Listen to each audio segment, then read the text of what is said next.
Taking the best from the original Dying Light and fixing most of its rough edges, Dying Light 2 Stay Human can already be included in the list of the contenders for the title of the Game of the Year. It was not without its problems, but Techland will definitely fix them with patches. Techland didn't hide anything, like another Polish studio once respected, and poisoned us with a key for the console version on PlayStation 5. The zombie sandbox started to stall noticeably with a long session and a large number of enemies on the screen, even in performance mode, but nothing crucial. However, the biggest nastiness awaits with the save system. The game automatically saves at certain stages, and you can't load a save during a session without going to the main menu. While performing one of the tasks, the protagonist fell from the great height and died. After which the game considered it right to send him not to the last point of automatic saving, but to the nearest breakout shelter, which was far beyond the task. Everything would be alright, but in case of leaving the mission zone, a timer is activated, after which the protagonist automatically dies, and it is impossible to return to this very zone within the allotted 4 seconds. This is how we lost our save, which had 27 hours of gameplay, after which we had to start the passage again. When Techland promised over 50 hours of content, she probably meant broken saves, which forced us to stage the whole game over again. So stay vegan and wait for updates. Let's start with a fact that the second part has almost nothing to do with the event of the original. There are even heroes and a new European town, living by the rules of the Middle Ages and suffering from the zombie virus. In the center of the plot is a guy named Adrian Caldwell, who is wandering from the place to place in search of his sister. Quite quickly, our glorious protagonist is drawn into a series of fascinating events, on the outcome of which depends on the fate of the entire city and its inhabitants. Eden cannot be called a villainous puppet of the screenwriters, because he really affects not only the city itself, but also the life of its people. There are several episodes when his behavior is inconsistent and make you think about some early stage of split personality. So during one of the assignments, Aiden is raring to be a hero and promises to roll mountains, and as soon as everything starts to go wrong, he suddenly gives in a panic and with a trembling voice calls for help from a local strong human, played by Rosario Dawson. And the hero Dawson in one of the episodes begins to behave inadequately, asks Aiden to help, and then snapped at him and scolded him the fact that he went where not asked. Most likely it's all fault of living in a zombie apocalypse, which disrupt the physics in ordinary people. By the way, about apocalypses. The action of the game unfolds 20 years after the event of the original Dying Light.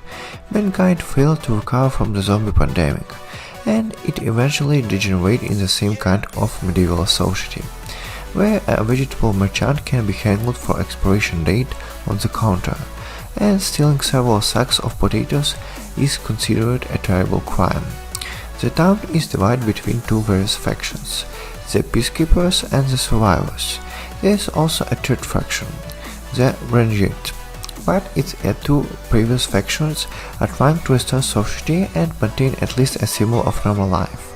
These two are the lunatics and anarchists. As the game progresses, Eden will have to help a peacekeepers of survivors take control of sections of the city, restoring power of water station and capturing windmills. And everything is not limited to the banal. Now the streets that belong to the Blue Man. Adherence to the certain factions give certain advantages. Peacekeepers are militarized and set various traps on the controlled territories, with the help of which you can easily deal with the entire hordes of infected. Survivors set up trampolines in their territories and stretch ropes between buildings for quick movement. The more territories Aiden gives to faction, the better bonuses he gets in return. Even the appearance of building changes. Peacekeepers turn their buildings into fortresses, while survivors look more like hipsters, growing corn and pumping on their rooftops. It's up to you to see who lasts longer in the world. Helping the same peacekeepers to establish control over the city, Aiden can get one of the best and most effective weapons in the game, a crossbow. The crossbow does a tremendous amount of damage to enemies and comes with several types of bolts, which Aiden can make out of ordinary materials. Moreover, the type of additional quests available in the territory depends on the factions that control it. Peacekeepers may ask to rescue a captured commander, when survivors ask to investigate and find out where two Wheat-Cron went. There are also universal missions that can be timeable upon regardless of which faction Eden supports. These quests are usually much more emotional and help to better understand the terrible state in which the world of Dying Light has plunged. Help a boy whose parents have turned into monsters, but whom he still loves and tries to take care of. Pull a girl out of the depression by reviewing her lowest later from a mutant-infected buildings. As the storyline develops, Eden will more than once face the need to make choices that can affect the fates of the characters and even the endings. A character rescue out a good intention can stab you into the back, and a seemingly unpleasant bully will turn out to be a reliable ally in the future, capable of offering valuable information. The world of Dying Light 2 is bigger than the original part, but the promised diversity is not so striking. There are several regions in the game, most of which are built up with buildings in style of modernism, baroque and high-tech. Locations have become not only wider, but also more open, allowing you to run into almost every building. The gilder added to Dying Light 2 doesn't feel like vestige, and the game always finds a proper use for it that doesn't feel forced. It allows you to travel long distances faster and hide from mobs of monsters more easily. One of the main problems with the original was the main character's nightmare forays, which were more often than not annoying with their increasing difficulty. The sequel fixed this problem by making some of the most interesting quests with the best servers available only at night. Take the same scientific laboratories, fuel hiding the most valuable loot, to get into which during the day is impossible in principle because of the number of mutants hiding in them from the shooting sun. The best sneakers giving bonuses to parkour or fashionable trousers increasing damage from the bow can be found only there. At night, the streets also craving with mutant squads, who upon seeing Ada start screaming, attracting the infected and initiating a game of chase. The chase is divided into 4 levels of intensity, where one of the 4 levels, the infected are joined by monsters that are much faster, more agile and aggressive than other mutants, but they drop the most valuable loot, which can be used to upgrade your gear, grenades, ultraviolet lamps, first aid kits, etc. to the maximum. At night, you can encounter another new type of enemy called Revenant. There are mini bosses that control small patches with mountains of corpses, and they can be rescued. The longer the battle with Revenant lasts, the more powerful enemies it summons to its aid. The arsenal of Dying Light 2 has become much more extensive. There are axes, machetes, maces, and baseball bats. The combat system is also much more dynamic and taut. Precise blows with hammers can smash the heads of enemies like overripe watermelons, and cleavers or machetes are good for separating limbs from bodies.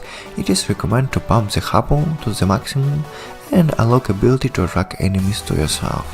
Attracted enemies fall to the ground terribly, allowing you to jump on their head and kill them with a single blow.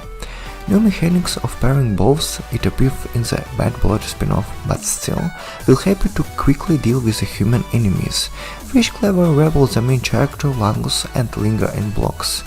A successful parry can throw them off balance and stun them, making them open to attack.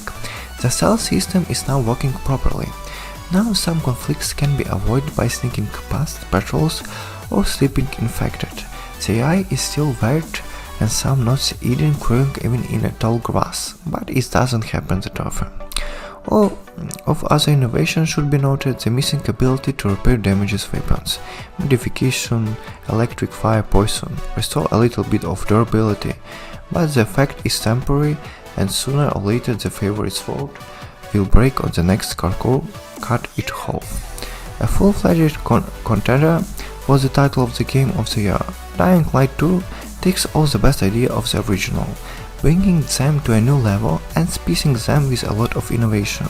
If you like project with open world, interesting in non-linear plot, then can absorb you for dozens of hours, then Dying Light 2 is definitely for yours.